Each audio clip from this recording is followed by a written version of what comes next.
Assalamualaikum warahmatullahi wabarakatuh.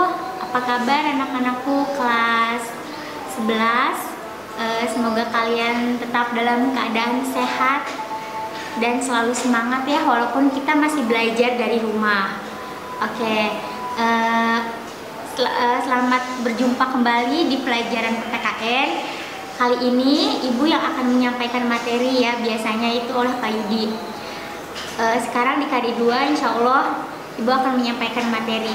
Nah, di KD 2 itu yang pertama adalah materi tentang demokrasi.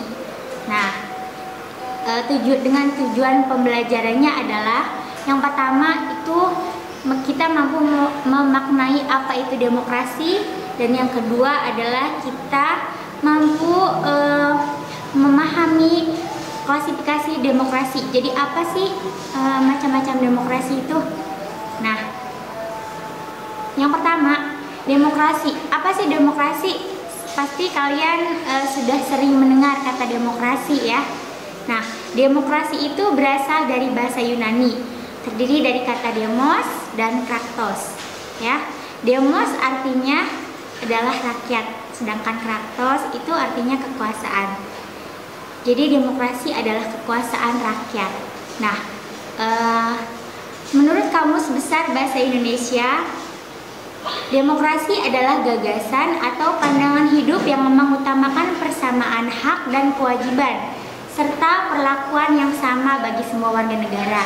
Itu pengertian demokrasi menurut KBBI atau Kamus Besar Bahasa Indonesia.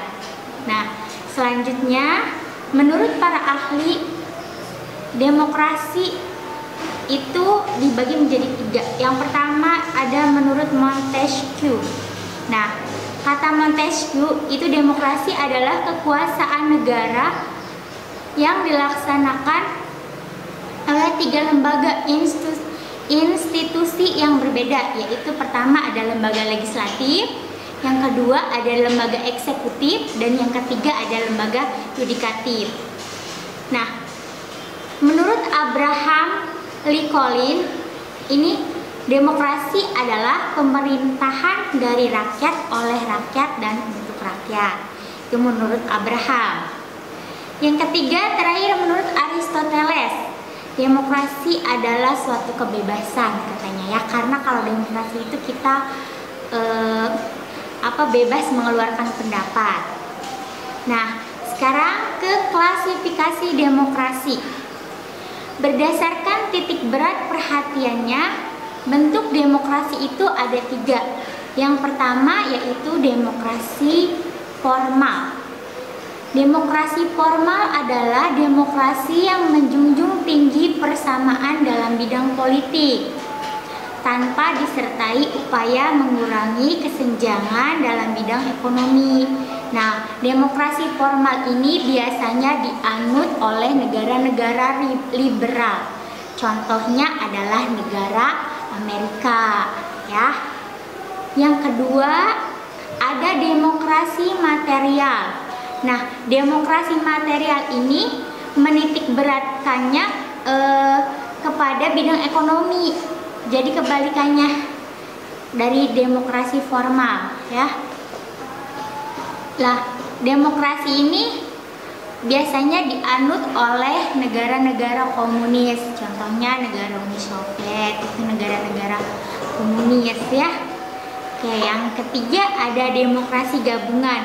Nah, demokrasi gabungan ini adalah bentuk demokrasi yang mengambil kebaikan serta membuang keburukan dari bentuk demokrasi formal dan material.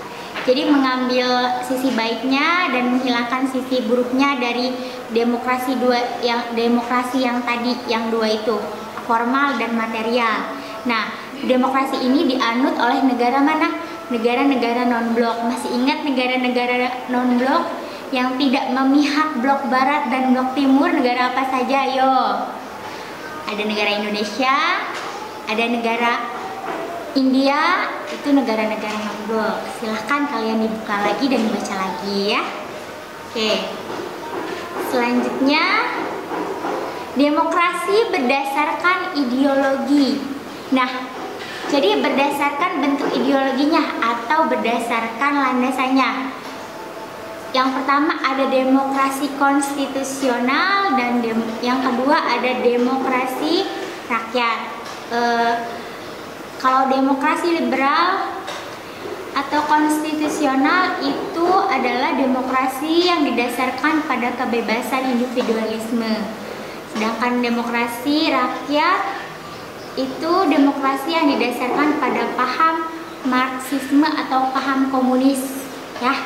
Jadi kalau di Indonesia itu nggak ada demokrasi yang berpaham komunis karena kita tidak boleh ada komunis, ya. Oke, yang terakhir ada berdasarkan proses penyaluran kehendak rakyat. Nah, demokrasi berdasarkan penyaluran kehendak rakyat itu ada dua. Yang pertama demokrasi langsung.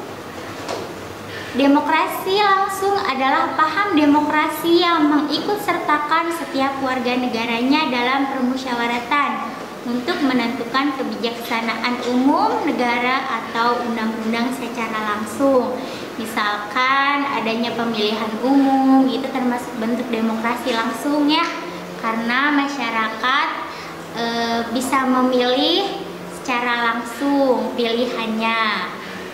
Nah, yang kedua itu demokrasi tidak langsung. Demokrasi tidak langsung adalah paham demokrasi yang dilaksanakan melalui sistem perwakilan.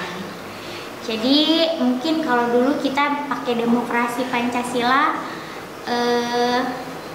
kita bisa memilih partai, anggota partai itu sangat banyak, ya, seperti memilih anggota DPR, anggota MPR. Sekarang kita bisa lah, kalau dulu itu cuman bentuk partainya ada 4 aja dan tidak dipilih secara langsung, melalui perwakilan aja gitu.